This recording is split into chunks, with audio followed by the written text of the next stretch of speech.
Comigo em Juízes, capítulo 4.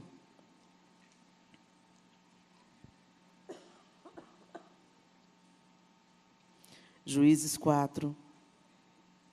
E nós vamos ler a partir do verso 1.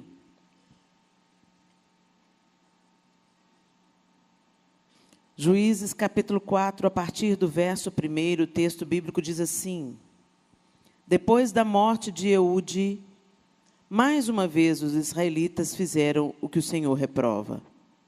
Assim, o Senhor os entregou nas mãos de Jabim, rei de Canaã, que reinava em Azor. O comandante do seu exército era Cícera, que habitava em Arosete-Ragoim. Os israelitas clamaram ao Senhor porque Jabim, que tinha 900 carros de ferro, os havia oprimido cruelmente durante 20 anos. Débora, uma profetisa, mulher de Lapidote, liderava Israel naquela época. Ela se sentava debaixo da tamareira de Débora, entre Ramá e Betel, nos montes de Efraim, e os israelitas a procuravam para que ela decidisse as suas questões. Débora mandou chamar Baraque, filho de Abinoão, de Quedes, em Naphtali, e lhe disse: O Senhor, o Deus de Israel, ordena a você que reúna 10.000 homens de Naphtali, Zebulon, e vá ao Monte Tabor. Ele fará que Cícera, o comandante do exército de Jabim, vá atacá-lo com seus carros de guerra e tropas, junto ao rio Quisson, e os entregará em suas mãos. Baraque disse a ela: Se você for comigo, irei, mas se não for, não irei. Respondeu Débora: Está bem, irei com você, mas saiba que por causa do seu modo de agir, a honra não será sua, porque o Senhor entregará Cícera nas mãos de uma mulher. Então Débora foi a Quedes com Baraque, onde ele convocou Zebulon e Naphtali. 10.000 homens o seguiram, e Débora também foi com ele. Ora, o queneu Éber se havia separado dos outros queneus, descendentes de Obabe, sogro de Moisés, e tinha armado sua tenda junto ao carvalho de Zanim, perto de Quedes. Quando disseram a Cícera que Baraque, filho de Abinoão, tinha subido o monte Tabor, Cícera reuniu seus 900 carros de ferro e todos os seus soldados de Arosete-Ragoim ao rio Quisson. E Débora disse também a Baraque: Vá, este é o dia que o Senhor entregou Cícera em suas mãos. O Senhor está indo à sua frente. Então Baraque desceu o monte Tabor, seguido por 10.000 homens. Diante do avanço de Baraque, o Senhor derrotou Cícera e todos os seus carros de guerra e o seu exército ao fio da espada. E Cícera desceu do seu carro e fugiu a pé. Baraque perseguiu os carros de guerra e o exército até Arosete-Ragoim. Todo o exército de Cícera caiu ao fio da espada e não sobrou um só homem. Cícera, porém, fugiu a pé para a tenda de Jael, mulher do queneu Éber, pois havia paz entre Jabim, rei de Azor, e o clã do queneu Éber. Jael saiu ao encontro de Cícera e o convidou: Venha, entre na minha tenda, meu senhor. Não tenha medo. Ele entrou e ela o cobriu com um pano. Estou com sede, disse ele. Por favor, dê-me um pouco de água. Ela abriu uma vasilha de leite feita de couro, deu-lhe de beber e tornou a cobri-lo. E Cícera disse à mulher: Fique à entrada da tenda. Se alguém passar e perguntar se há alguém aqui, responda que não. Então Jael, mulher de Éber, apanhou uma estaca da tenda e um martelo e aproximou-se silenciosamente, enquanto ele, exausto, dormia um sono profundo. E cravou-lhe a estaca na têmpora, até penetrar o chão, e ele morreu. Baraque passou à procura de Cícera, e Jael saiu ao seu encontro. Venha, disse ela, eu mostrarei a você o homem que você está procurando. E entrando ele na tenda, viu ali caído Cícera, morto, com a estaca atravessada nas têmporas. Naquele dia, Deus subjugou Jabim, o rei cananeu, perante os israelitas. E os israelitas atacaram cada vez mais a Jabim, o rei cananeu, até que eles o destruíram. Senhor, essa é a tua palavra. E nós pedimos ao Senhor que venha a revelação pelo teu poder, pelo poder do teu Santo Espírito, que sejamos convencidas daquilo que precisamos ser convencidas. E que a verdade da Tua palavra não seja apenas ouvida, mas praticada, refletida. Em nome de Jesus. Amém. A gente conhece esse texto e a história de Débora, essa mulher extraordinária que se levanta como mãe de Israel. Numa cultura onde as mulheres não tinham voz, Deus levanta Débora. E ela não era apenas profetisa sobre Israel, mas também juíza sobre Israel. Ela liderava Israel e Deus usava aquela mulher poderosamente quando os israelitas tinham alguma demanda, alguma necessidade. Deus usava a vida de uma mulher para guiar o seu povo. E o texto começa dizendo que havia 20 anos que o rei cananeu oprimia o povo de Israel. E por que o rei cananeu oprimia o povo de Israel? O texto diz, depois da morte de Eude, versículo 1, mais uma vez os israelitas fizeram o que o Senhor reprova. Quando a gente olha para a história do povo de Israel, a gente vê um povo cheio de altos e baixos, um povo obstinado, um povo teimoso, um povo que ficava bem com o Senhor, daqui a pouco Deus começava a prosperar, abençoar o povo, e o povo começava a declinar, e se voltava para os ídolos, e se voltava contra o Senhor, e fazia o que era abominação ao Senhor. E aí o Senhor, então, tinha que permitir que o inimigo prosperasse contra Israel, para que, então, o povo de Israel se arrependesse dos seus pecados e se voltasse para Ele novamente. E a gente vê isso várias vezes acontecendo. A gente vê o episódio mais clássico. O povo é tirado do Egito depois de 400 anos de cativeiro, depois de tantas evidências da presença de Deus, arrancando o povo, levantando um libertador. O povo, então, chega diante do mar, Deus abre o mar, o povo passa por dentro do mar, a pés enxutos. E, recentemente, muita gente questionava sobre isso, do absurdo dessa história, que o mar não abaixou nada, que o mar não abriu coisa nenhuma, que isso é ficção da Bíblia, não sei o quê. Mas, recentemente, estudos arqueológicos descobriram centenas de ossadas humanas no fundo do Mar Vermelho, além de restos de carruagens e instrumentos egípcios. Eles estavam procurando outra coisa no fundo do mar e começaram a achar elmos de soldados egípcios, e as escavações foram feitas, mas isso a mídia pouco divulga, né? Mas se você colocar lá no Google, achados arqueológicos no fundo do Mar Vermelho, você vai ver a evidência do que Deus fez na história de Israel ali. E aí, o povo passa pelo Mar Vermelho, Deus submerge Faraó, seus cavaleiros, e daí a pouco o povo começa a murmurar. Daí a pouco, Deus manda maná, e o povo, estamos cansados de maná, a gente quer codornizes, a gente só tem isso para comer. Deus manda uma coluna de fogo para aquecer o povo de noite, Deus manda uma nuvem para aplacar o calor durante o dia, e, no entanto, o povo vivia se rebelando, vivia reclamando, e Deus tinha que tratar o povo, e assim foi toda a travessia. Quando eles chegam para conquistar a terra, eles não creem que a terra pode ser apossada. Só Josué e Caleb trazem boas notícias, o resto vem com a murmuração que lhe era peculiar, desespera o povo, e então o povo começa a vagar no deserto, porque não crê que pode possuir a terra. Então fica 40 anos, e Deus fala, porque vocês não creram, vocês não vão entrar. Muita gente acredita que o povo ficou zanzando no deserto, sem achar o destino. Não, eles acharam, eles foram até lá, mas chegaram lá, não, a gente não consegue, não, a gente não dá conta, não, seremos devorados como gafanhotos, não. Então tá bom, então fica aí rodando. Quando você não crê, você não tem. Se creres, verás a glória de Deus. Não é isso que Jesus fala quando vai ressuscitar Lázaro? Se creres, verás a glória de Deus. Não é o que você pode fazer pela sua casa, pela sua família, pela sua nação, mas aquilo que Deus pode fazer. E eu ficava na minha adolescência questionando, Deus, por que esse povo obstinado, por que você não reiniciou? Não reiniciou lá em Noé? Por que não carboniza esse povo, começa de novo? Que povo rebelde, que povo obstinado. Vê o mar abrindo, daqui a pouco está reclamando. E o Senhor falou comigo, isso é a mesma coisa, vocês são iguais. Essa história está aí porque hoje a salvação se estendeu aos gentios.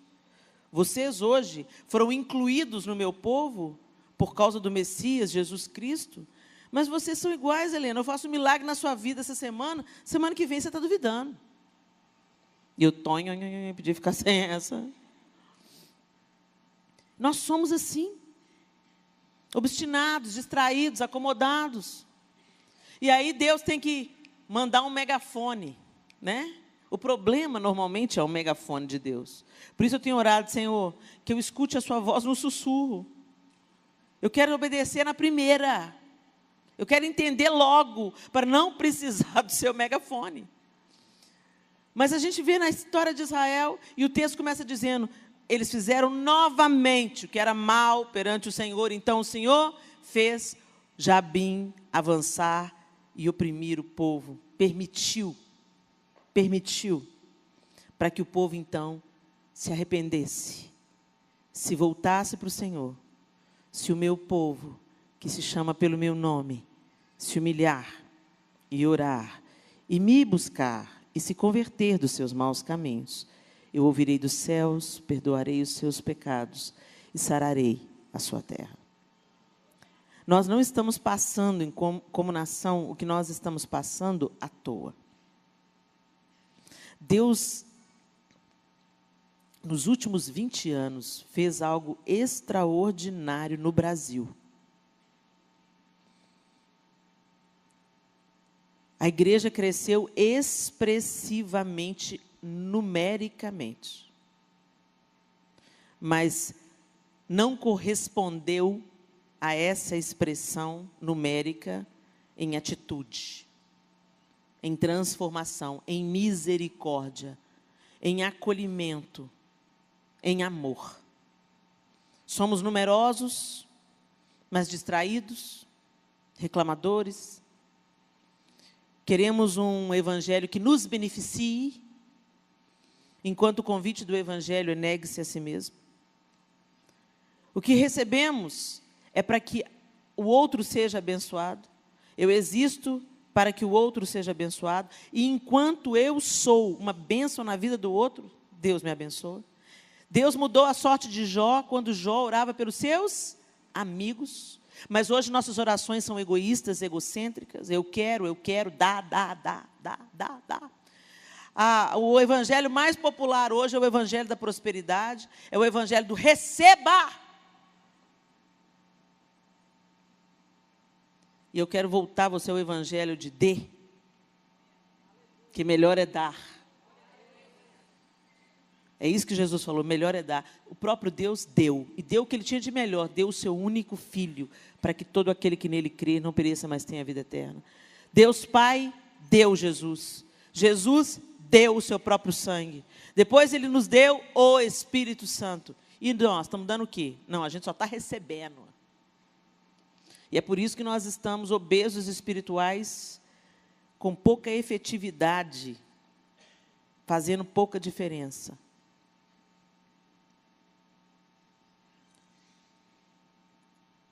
Então eu quero trazer uma reflexão nessa manhã. O inimigo está avançando. Vocês estão percebendo? Vocês têm lido o jornal? As exposições, as expressões artísticas, as ideologias, a violência. Eu acho tão engraçado como se fala muito dos pecados da sexualidade, né? Se fala muito da ideologia de gênero. Ah, isso é contra a infância, a ideologia de gênero. Sem dúvida, é. Mas a fome também é. A prostituição infantil também é. Crianças mendigando num semáforo também é. O abuso sexual também é. O abandono e a violência contra a criança, milhares morrem pelas mãos dos próprios pais, também é. Mas todo mundo fica muito indignado com a ideologia de gênero. Vamos defender a infância. Então, vamos defender a infância no todo. Vamos tirar as crianças do trabalho escravo. Vamos tirar as crianças do circuito do turismo sexual. Vamos colocar as crianças na escola, vamos trabalhar pela educação. De repente, a ideologia de gênero tomou um vulto tão grande, Mas isso é a única coisa que afeta a infância? Nós estamos escolhendo agora o pecado para combater?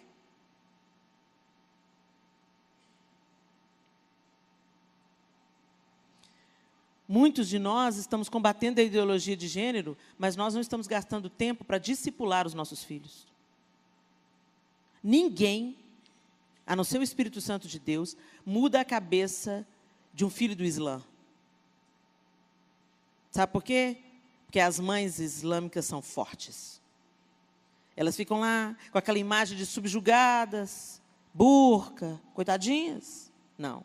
Elas exercem o maior poder que elas têm, de educar a próxima geração. Elas discipulam. Os meninos em tenra idade já leram o Corão todinho e já memorizam o Corão. E os nossos filhos sabem a Bíblia de cor? Eles são fortes na sua experiência com Deus?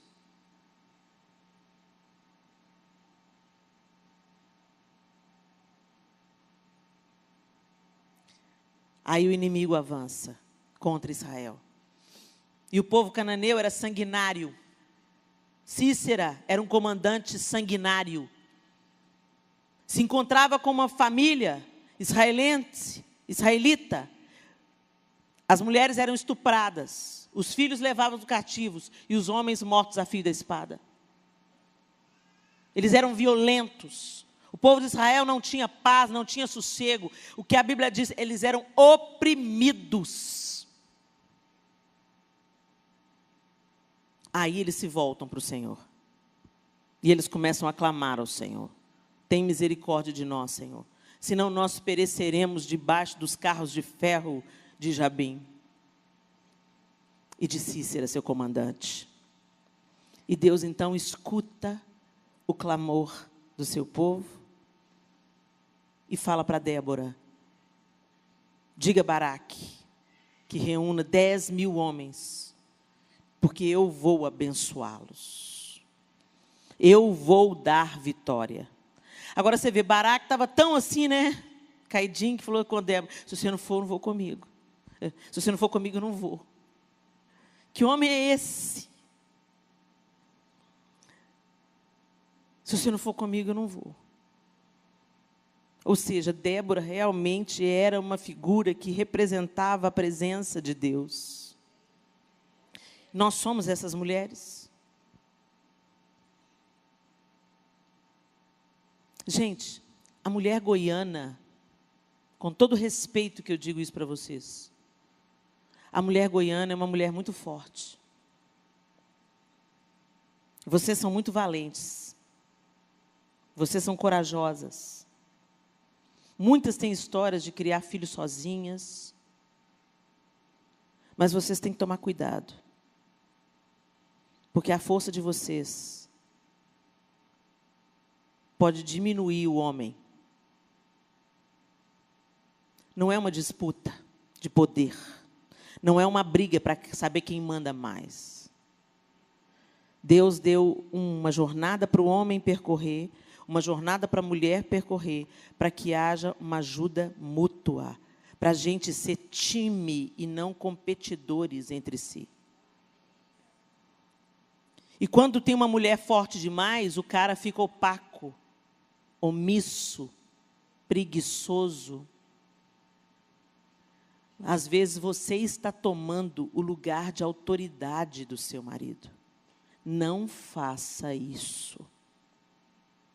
Você pode ser uma mulher forte, uma mulher que muda o ambiente espiritual da sua casa. Mas, antes de tudo, você sabe o valor da submissão. Submissão não é humilhação, submissão não é estar como um tapete, como um capacho. Submissão é como são essas colunas aí, ó. Esse teto não cai por quê? Porque tem essas colunas que sustentam. Submissão é isso. Submissão é respeito à autoridade. Você se submete ao guarda de trânsito, ele apita, faz assim com a mão, ele não precisa nem te falar. Você entende o sinal de autoridade e se submete. Ah, porque se eu não submeter, né, Helena? vou sofrer as sanções da lei. Pois é, não pense que com o marido é diferente. Quando você não se submete à autoridade instituída por Deus, você está trazendo a ruína para a sua casa. Os seus filhos respeitam o seu marido de acordo com a autoridade paterna que você apresenta para eles. Mas, Helena, você não sabe o marido que eu tenho lá em casa. Um traste. Não reclama não que foi você que escolheu. Ninguém te obrigou a casar, penso eu. Ah, mas ele teve uma mãe, ele é assim, ele é assado. Deixa eu te falar. Por isso que Deus falou, não é bom que o homem esteja só. Eu vou fazer para ele alguém que lhe corresponda. Você tem o poder de transformação na vida do seu marido. Essa é a força feminina. Se a gente tem um espírito obediente, submisso à palavra de Deus, nós somos maioria. Ele está conosco. Ele ordena os anjos para lutar a nosso favor, a nosso respeito. Se nós caminhamos na autoridade, sob a autoridade de Deus, na obediência à sua palavra, Ele peleja por nós. Vocês lembram da história de Abigail? Era casada com um homem tolo. Ela defendeu toda a sua casa. Ele não quis mudar, Deus levou ele. Não estou falando que Deus vai matar o seu marido, misericórdia. Mas o que eu estou dizendo é que Deus favorece as suas filhas que são submissas e obedientes à sua palavra. Não tente mudar o seu marido na base da manipulação. Manipuladora é Jezabel. Você é mulher de Deus. Em nome de Jesus, que o espírito de Jezabel, que tenta controlar as mulheres dentro da igreja, que ele seja subjugado pelo Espírito Santo de Deus em nós. Sejamos influenciadoras e não manipuladoras. É uma diferença muito grande. Jezabel não se submete à autoridade. O espírito de Jezabel não se dobra. É cheio de orgulho, altivez e violência. Que esse espírito não domine sobre você, minha irmã. Débora era uma mulher que tinha autoridade. Baraque falou, se você não for, eu não vou sozinho. Porque ela era Jezabel? Não, porque ela era uma mulher de Deus. A presença de Deus era com ela. E esse homem reconhecia, se você for, a bênção do Senhor vai junto. Será que é isso que os nossos filhos e os nossos maridos estão falando sobre nós? Será que é essa luz que está brilhando dentro da nossa casa? Ou será que é o punho de ferro, a palavra dura, a boca dura, a mulher obstinada? Você não manda em mim, eu pago as minhas contas, eu não preciso de você para nada. Isso é o espírito de Jezabel.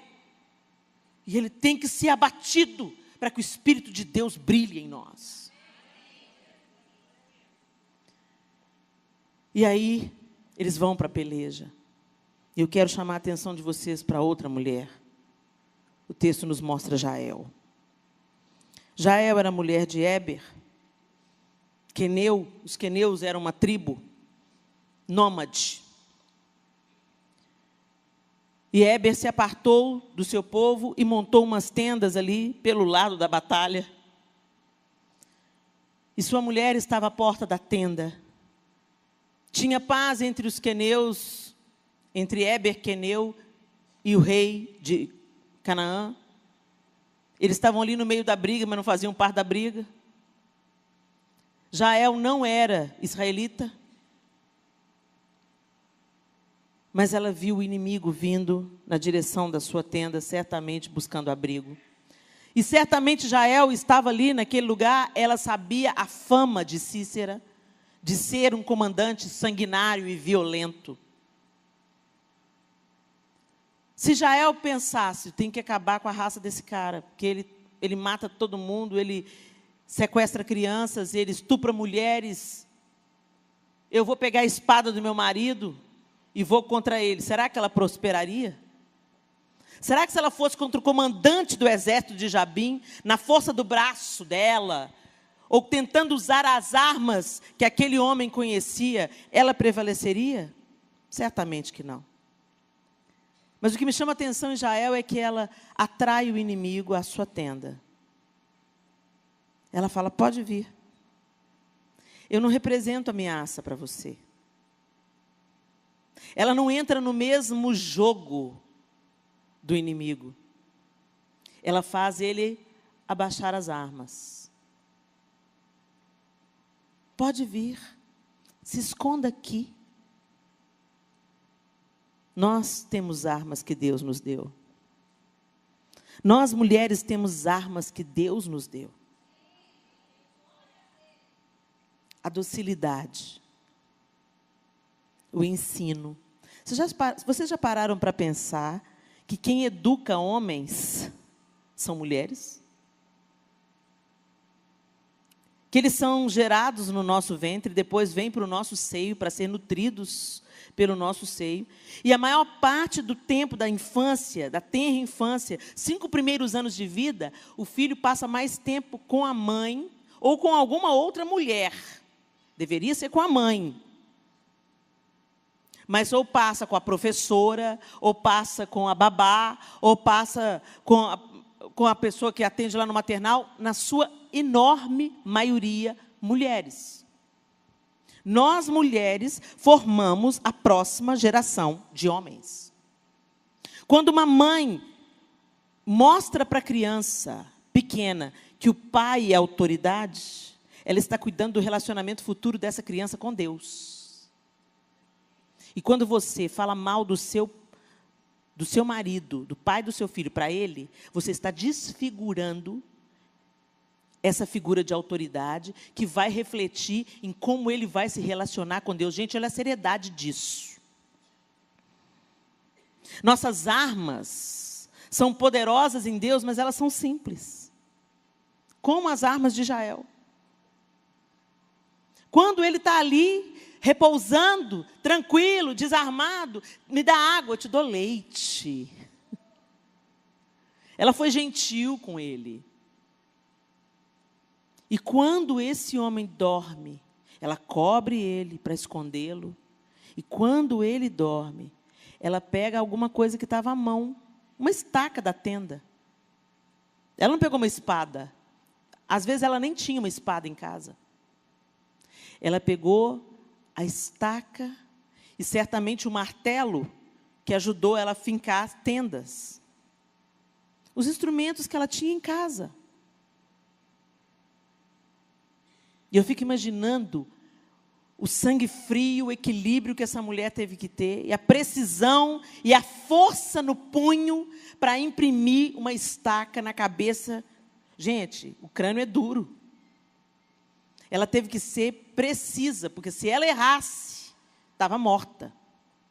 Ela mira, eu fico imaginando a cena, ela chegando silenciosamente, sem alarde, mira na cabeça do inimigo, imprime toda a força do seu braço no martelo, a ponto da estaca atravessar o crânio e se encravar no chão.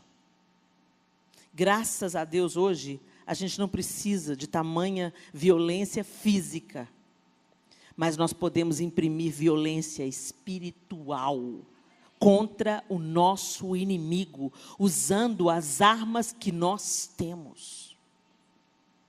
Não menospreze, mulher, o poder de vida e morte que você carrega na língua. Nós damos vida com o ventre. Podemos dar vida com a boca. Você pode, você consegue, você supera, você é especial, você é precioso. Você é um presente de Deus. Vamos orar sobre isso. Ensina a criança no caminho em que deve andar, e ainda quando for velho, não se desviará dele. Honra o teu pai e a tua mãe. Gente, quando a gente obedece a palavra de Deus, como esse, por exemplo, esse versículo, honra teu pai e a tua mãe. Gente, não é se o seu pai e a sua mãe forem crentes, se o seu pai e a sua mãe forem bonzinhos, se o seu pai e a sua mãe estiverem mandando você fazer o que é certo, honra a teu pai e a tua mãe. Ponto final. Quando você honra seu pai e a sua mãe, você inaugura a prosperidade para a sua própria vida familiar. Se você constrói a sua família em cima da desonra aos pais, Deus não vai te abençoar. Por isso que ele fala, a promessa é para que você viva muito e viva bem. Tem um tanto de gente que está colhendo no casamento os frutos de ter desonrado pai e mãe. É uma ordem. Vocês lembram que eu falei aqui ontem? Que tudo que Deus estabelece tem um motivo. Não é para ser questionado, é para ser obedecido. E quando você obedece, o único que se beneficia dessa obediência é você. Deus continua sendo soberano.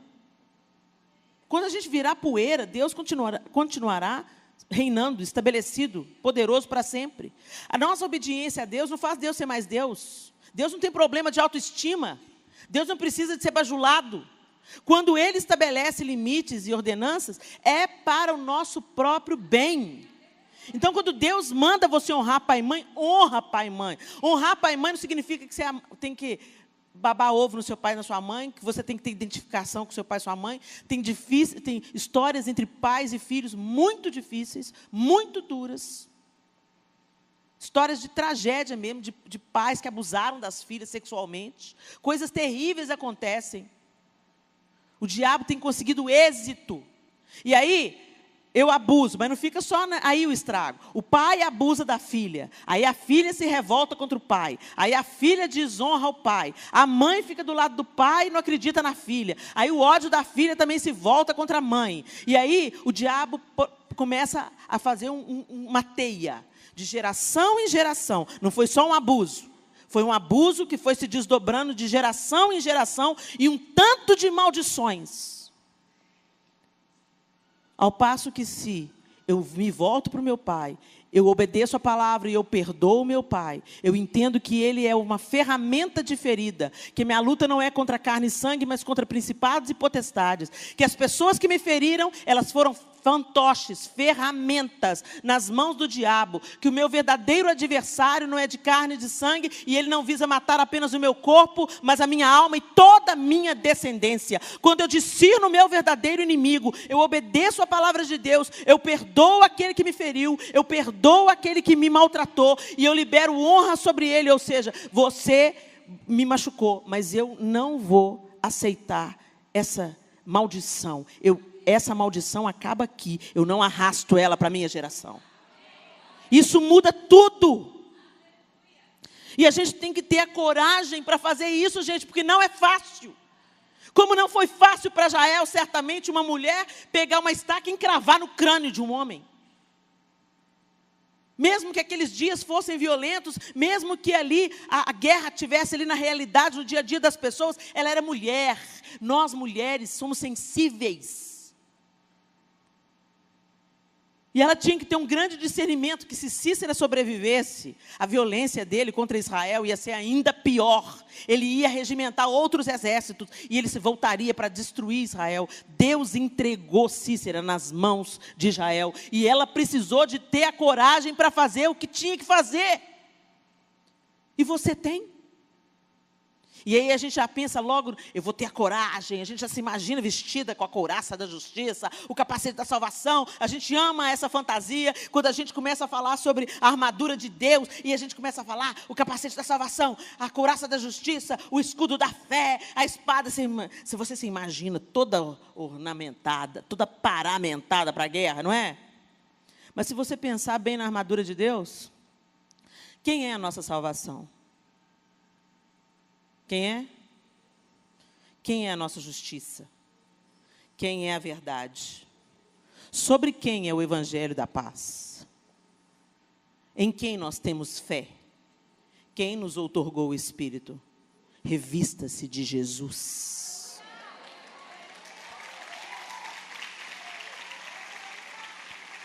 Vamos parar de fantasiar, porque a nossa batalha é espiritual. Vamos trazê-la para o nível espiritual e vamos batalhar com armas espirituais. A oração, o jejum, a sabedoria, a palavra.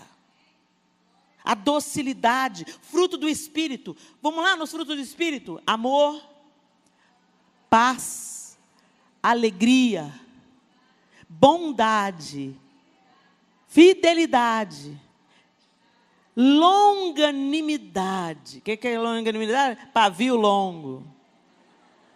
Benignidade. Sabe o que é benignidade, gente? Gentileza. Olha o fruto do Espírito. Se revista, domínio próprio. Você quer falar, mas não vai. Você quer rebater, mas não vai. Você quer dar uma voadora na cara de um, você não vai. Domínio próprio. O Senhor quer levantar uma geração de mulheres que sejam revestidas de Cristo, cheias do fruto do Espírito, abundantes. Essa geração será poderosa na terra. Não são as briguentas, não são as violentas, não são as que queimam sutiãs, aquela que parte para a briga. As mulheres viraram o homem. Manda mais do que todo mundo, grita mais do que todo mundo, põe o dedo no meio no trânsito, senta de perna aberta, só falta coçar. Masculinizadas. Em compensação, os homens estão sensíveis, generosos, amorosos, acolhedores, fofos. Você tem um amigo gay? Eu tenho. Eles são maravilhosos. Eu tenho. Gentis, generosos, abnegados, educados, atentos às necessidades. Pelo amor de Deus, gente. Mulheres masculinizadas, grosseiras, mandonas, autoritárias. Ou os homens são femininos ou são opacos. Não. Minha mulher vai, resolve tudo. Casar para quê? Tem sexo. Não preciso sair da casa da mamãe. Aos 40 anos estou jogando videogame. Isso tudo por quê? Porque nós saímos da nossa posição. Que Deus te levante, minha irmã, como Débora, como Jael. Que Ele te dê a clareza para você enxergar as ferramentas poderosas que você já tem na sua feminilidade. Gente, é impressionante, eu tenho relatos reais de marido e mulher que viviam em pé de guerra, disputando poder, quem manda mais, quem pode mais. E quando a mulher entendeu que ela tem valor, que ela veio como resposta, como solução de problemas, que ela tem uma identidade, que ela não precisa virar um homem. E quando eu falo virar homem, gente, eu não estou falando nos trejeitos, na roupa, nem nada disso, não. É tomar o lugar do masculino. Quando ela entende a sua importância, o seu valor, ela se coloca como discipuladora da próxima geração. Quando ela se coloca como a guardiã do seu lar, porque mulher enxerga de longe o que o homem não consegue enxergar. O homem é prático, ele vai lá, tem um barulho no quintal, quem vai lá é o homem. Bom, pelo menos deveria, né? Eu conheço umas mulheres que pegam o porrete, deixa que eu vou.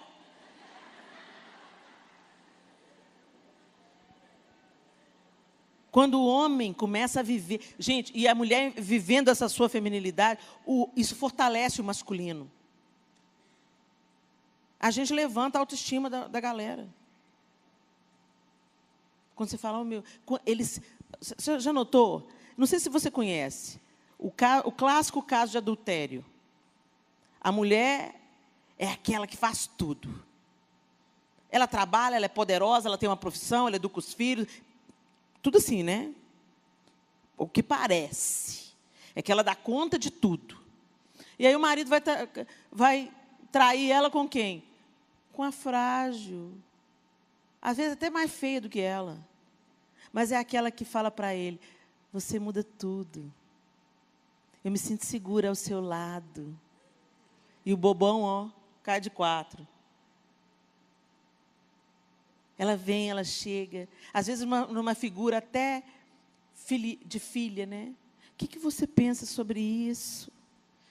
Me dá a sua opinião, estou passando por esse problema. E o bobão já se sente todo importante. Não, vem cá, vou cuidar de você. Vocês entenderam? Será que o seu homem está se sentindo importante? Você está enchendo a bola dele? Enche a bola dele, querida. Afirma esse homem. Conta para ele o que ele tem de bacana.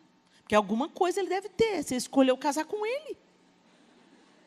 Pelo amor de Deus, acha uma coisa legal nesse homem, põe ela lá em cima. Eleva a honra do homem. Gente, eu aprendi com a Dev Tyrus o seguinte, quanto mais alto eu levanto o homem que está comigo, mais fácil fica eu entrar debaixo da autoridade dele. Eu não preciso me esgueirar debaixo dele, sabe? Me abaixar para entrar debaixo dele. Eu elevo esse homem.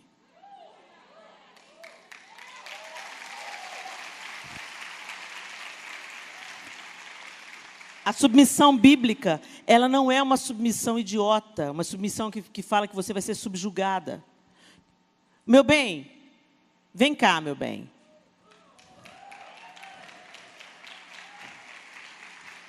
Esse é o homem da minha vida, gente.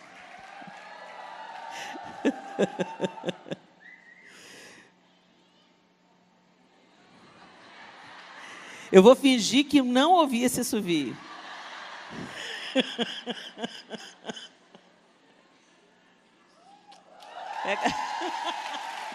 Pega a cadeira. Eu vou ilustrar para vocês o que é a submissão bíblica. E o que Deus espera que nós, mulheres, façamos com os nossos companheiros. Para as meninas que são casadas, é com seu marido. E para aquelas que são filhas, solteiras, e ainda têm o privilégio de ter o pai, isso também se aplica. Na visão humana, submissão é estar debaixo do homem. Para eu entrar aqui debaixo vai ficar complicado, gente. Deixa eu tentar.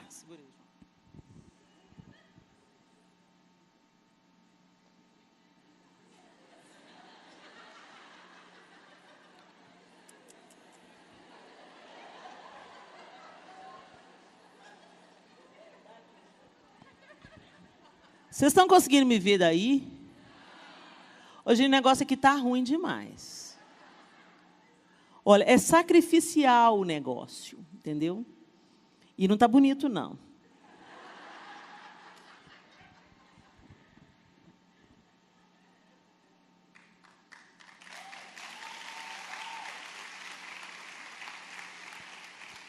Essa é a perspectiva humana de submissão. É doloroso, é humilhante, a mulher tem que se abaixar, mas a submissão bíblica é outra coisa. A submissão bíblica é isso.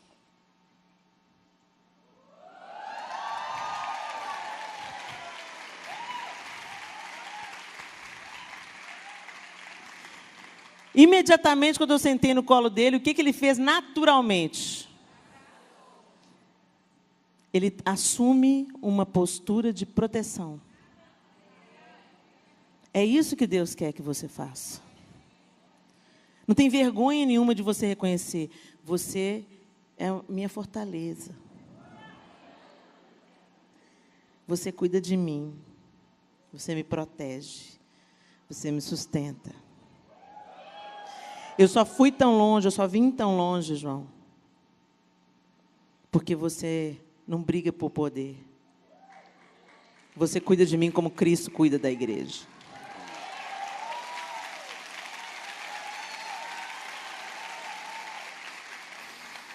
Obrigada, meu bem. É isso que Deus quer. Quando você se coloca numa posição de honrar o seu marido, de confiar no seu marido, de encorajar o seu marido, de dizer, você consegue, eu estou com você, eu sou sua amiga, estamos junto e misturado. Quando você assume essa postura, ele muda a postura dele. Eu já tive experiência de mulher que gastava tudo no cartão de crédito, e o marido falava, nós estamos quebrando, eu preciso que você me ajude. Eu preciso que você me ajude a pagar as contas. Para de gastar o seu cartão todo com você. Meu cartão, meu trabalho, meu salário, meu dinheiro, gasto com o que eu quiser. Engraçado, né? O dinheiro nosso é nosso. O dele, o dinheiro meu é meu. O dinheiro dele é nosso. Já notou isso? Gente, casamento é parceria. Você está num casamento, é para somar e para dividir também, para compartilhar. E aí ela gastava, pensava só nela, e a situação financeira só piorando, a crise piorando. E aí ela foi escutar uma mensagem minha e Deus falou com ela. Ela chegou em casa, falou assim, meu bem, eu quero te dizer que eu tenho sido uma mulher tola, eu reconheço a sua autoridade nessa casa. E eu estou te entregando o meu cartão de crédito para a gente equilibrar as nossas contas. Ele olhou para ela e falou, que palhaçada é essa que você está querendo? Eu falei, na hora que ele falou aqui, deu vontade de falar, dá esse cartão de crédito de volta, boçal. O que você está querendo? Quer dizer, o cara está tão calejado que ele desconfia. O que deu nela? O que ela está querendo dessa vez? Santa ela não era, né? Para ele ter essa postura. Mas aí o próprio marido veio me testemunhar e falou assim, eu levei um tempo para acreditar. Mas a minha mulher virou outra mulher. Ou está muito mais fácil amar essa aí. E o olhinho dele encheu d'água. Aquele homão me abraçou, falou, seu pastor, obrigado. Meu casamento virou outro, minha casa virou outra, as contas foram pagas, pastor, obrigado. Basta você se posicionar como intercessora, encorajadora. A gente paga preço para tudo. Para comprar um carro novo, a gente paga preço. Para ter uma casa nova, a gente paga preço pelo seu casamento. Paga preço pelos seus filhos. Usa as armas que você tem. Pega o seu martelo, pega a sua estaca e encrava na cabeça de Satanás.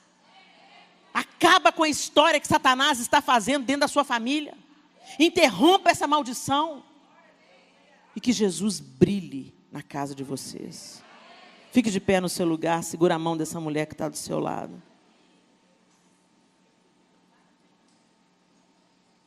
Aleluia.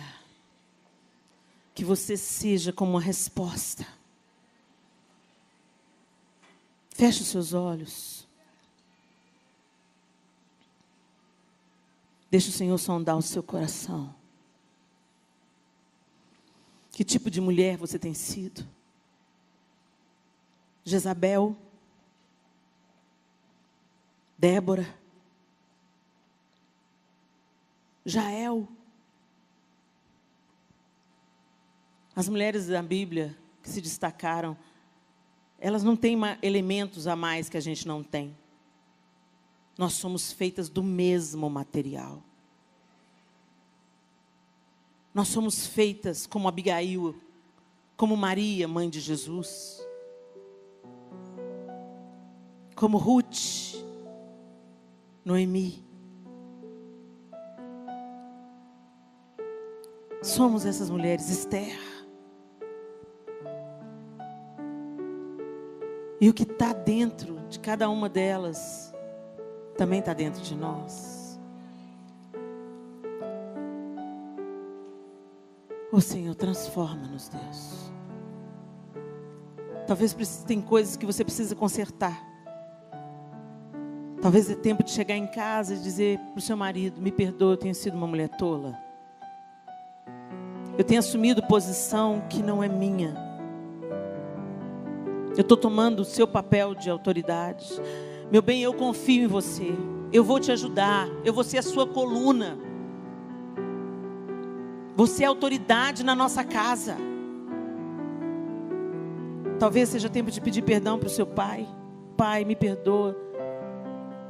Filha, se você é solteira, você ainda tem o seu pai, você desobedece o seu pai. Ah, mas eu já tenho 23 anos. Ele ainda é autoridade sobre a sua vida. Não desonra o seu pai, porque você está fundando o fracasso para você e para a família que você vai construir solteira. Ah, mas o meu pai, Helena, é uma figura muito difícil. Então peça ao Senhor para te ajudar. Entra nesse caminho do perdão. Trate seu pai com dignidade e honra. Você não precisa ter afeição por ele, mas você pode tratar mesmo os seus desafetos com honra e dignidade. Não é uma sugestão, é um mandamento. Que o Senhor transforme cada uma de nós, de dentro para fora. Essa canção que a Estela canta, ela é tão forte. Uma nova história eu vou viver para a tua glória. É isso que a canção diz. Mas para você viver uma nova história, você precisa ser transformado. A transformação, ela é muito desconfortável. Toda mudança traz desconforto extremo. Mudança de casa, mudança de emprego, mudança de idade, de fase. Às vezes é uma coisa que você quer, mas traz desconforto, até você se adaptar. Mas eu quero te encorajar. Deixe o oleiro pôr as mãos em você. Ah, mas a minha mãe era muito forte. Volto a dizer, você não tem que ser uma figura opaca. Débora era forte, mas ela não era manipuladora como Jezabel. Deus não vai anular a sua personalidade. Foi Ele que colocou ela em você com um propósito. Ele vai usar essa aí que você é. Mas é isso que você tem que aprender. Estar debaixo do domínio do Espírito Santo. E não debaixo do seu próprio domínio. Ou do domínio de Satanás. Deus vai usar a sua personalidade, esse jeito que você é. E controlada pelo Espírito, você vai vencer as batalhas. Deus entregará os inimigos da sua casa nas suas mãos. Peça a Ele para te mostrar as armas que você tem. A oração, o jejum, a palavra, essas estão disponíveis para todas nós. Mas também existem elementos na nossa personalidade. O conselho, a organização, o dom de agregar pessoas ao redor de uma mesa onde há reconciliação. Faça as mesas mais lindas que seus filhos já viram. Para de fazer mesa bonita para visita. Faz mesa bonita para família. Para de trabalhar pela aparência do que os outros vão pensar. Trabalhe para ser de verdade a família que Deus quer que você seja. Em nome de Jesus. Amém. Transforma-me de dentro para fora. Transforma-me, Senhor. Me rendo a Ti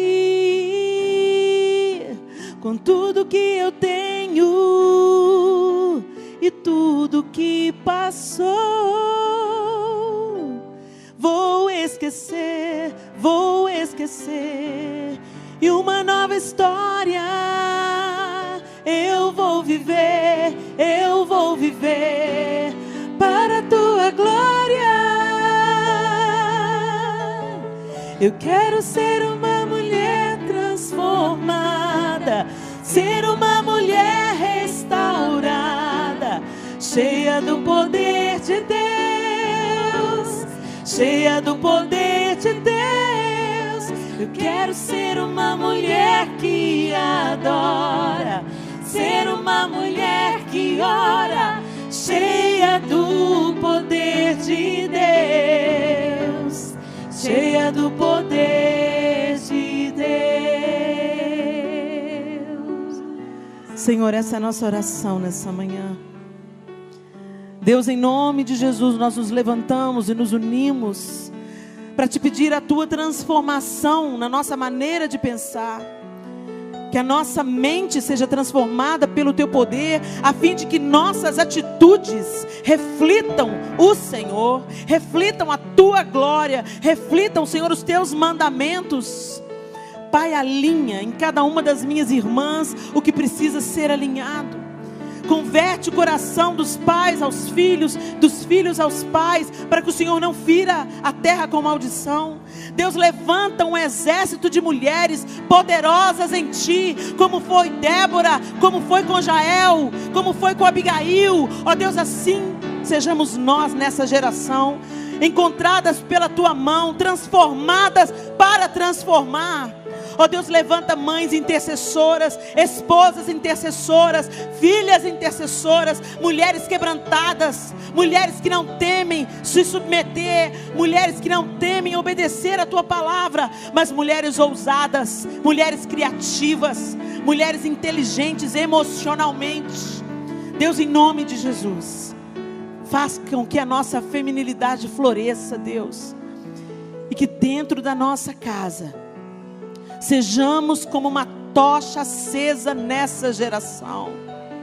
Que a luz do Senhor brilhe em nós, brilhe diante dos nossos filhos, brilhe diante dos nossos maridos, brilhe diante dos nossos pais, diante dos nossos irmãos, diante da sociedade, da tua casa. Que a nossa vida reflita o caráter de Jesus Cristo. Em nome de Jesus. Amém e amém.